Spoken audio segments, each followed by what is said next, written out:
द्वादश अध्याय देवी चरित्र के पाठ का महात्म्य। देवी बोली, देवताओं, जो एकाग्रचित होकर प्रतिदिन इस स्तुतियों को मेरा सत्पन करेगा उसकी सारी बाधा निश्चय ही दूर होगी। जो मधुकैटभ नाश, महिषासुर का वध तथा शुंभ निशुंभ के संहार के प्रसंग पाठ करेंगे तथा अष्टमी, चतुर्दशी और नवमी को भी एकाग्रचित होकर हो भक्ति पूर्वक मेरे उत्तम महात्म्य श्रवण करेंगे, उन्हें कोई पाप नहीं छू सकेगा, उन पर पाप जनित आपत्तियां भी नहीं आएंगी, उनके घर में सभी दरिद्रता नहीं होगी तथा उनको कभी प्रेमी जनों का विछोह का कष्ट भी नहीं भोगना पड़ेगा। इतना ही नहीं, उन्हें शत्रुओं से, लुटेरों से, राजा से, शस्त्र, अग्नि से तथा जल की राशि से कभी भी भय नहीं होगा। इसलिए सबको एकाग्रचित होकर भक्ति पूर्वक मेरे इस महात्म्य का सदा पढ़ना और सुनना चाहिए। यह परममय कल्याणमय कारक है। मेरा महात्म्य महामारी जनित समस्त उपद्रवों तथा आध्यात्मिक आदि तीनों प्रकार के उत्पातों शांत करने वाला है। मेरे जिस मंदिर में प्रतिदिन विधि पूर्वक मेरे इस महात्म्य पाठ किया जाता है उस स्थान को मैं कभी नहीं छोड़ती। वहाँ तथा ही मेरा सन्निधान बना रहता है। बलिदान, पूजा, होम तथा महोत्सव के अवसर पर मेरे इस चरित्र का पूरा पाठ और श्रवण करना चाहिए। ऐसा करने पर मनुष्य विधि को जानकर या बिना जाने भी मेरे लिए बलि या पूजा होम आदि करेगा, उसे मैं बड़ी प्रसन्नता के साथ ग्रहण करूंगी। शरणा काल में जो वार्षिक महापूजा की जाती है, उस अवसर पर जो मेरे इस महात्म्य भक्ति पूर्वक को सुनेगा वह मनुष्य मेरे प्रसाद से जब बाधाओं से मुक्त तथा धन धान्य एवं भूत पुत्र से संपन्न होगा, इसमें तनिक भी संदेह नहीं है। मेरे इस महात्मा मेरे प्रादुर्भाव की सुंदर कथाएं युद्ध में किए हुए मेरे पराक्रम सुनने से मनुष्य निर्भय हो जाता है।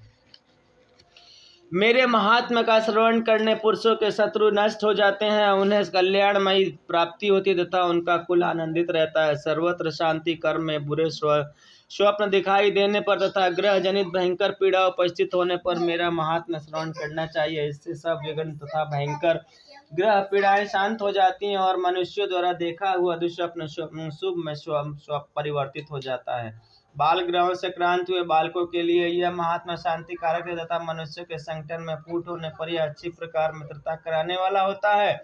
यह महात्मा समस्त दुराचारियों का बल का नाश कराने वाला है। इसके मात्र से राक्षसों, भूतों और पिशाचों नाश हो जाता है तथा मेरा यह जब महात्मा मेरे समीप की प्राप्ति करने वाला है। पशु, पुष्प और धूप दीप आदि गण सब सामग्री द्वारा पूजन करने से, ब्राह्मणों को भोजन कराने से, होम करने से, प्रतिदिन अभिषेक करने से, नाना प्रकार के अन्य भोगों को अर्पण करने से, दान देने से आदि 1 वर्ष तक जो मेरी आराधना की जाती है और उससे मुझे जितनी प्रसन्नता होती है उतनी प्रसन्नता मेरे इस उत्तम चरित्र का एक बार श्रवण करने से मात्र हो जाती है।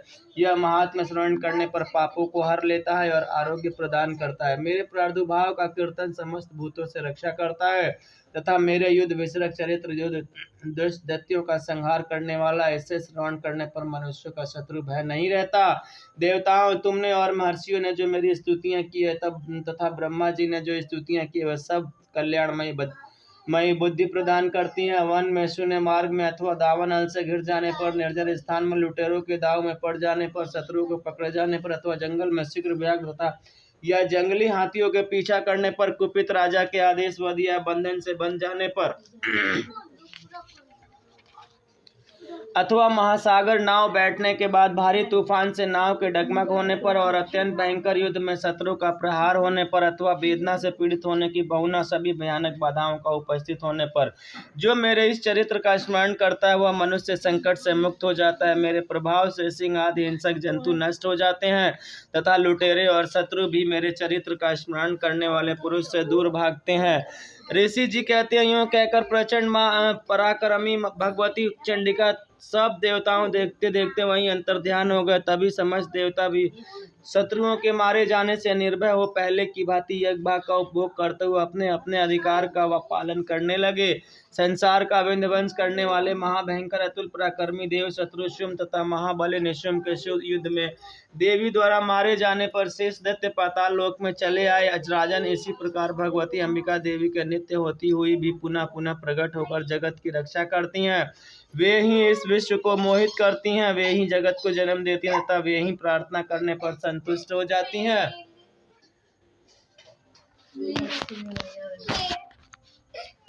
विज्ञान एवं समृद्धि प्रदान करती हैं। राजन, महाप्रलय के समय महामारी का स्वरूप धारण करने वाला एवं महाकाली ही इस समस्त ब्राह्मण को व्याप्त है। वे ही समय समय पर महामारी होती हैं और वे ही स्वयं अजन्मा होती हुई भी सृष्टि के रूप में प्रकट होती हैं। वे सनातनी देवी ही समय अनुसार संपूर्ण भूतों की रक्षा करती है। मनुष्यों के अभ्युदय के समय भी वे ही घर में लक्ष्मी के रूप में स्थित उन्नति प्रदान करती हैं और वे ही अभाव के समय दरिद्रता बनकर विनाश का कारण बनती हैं।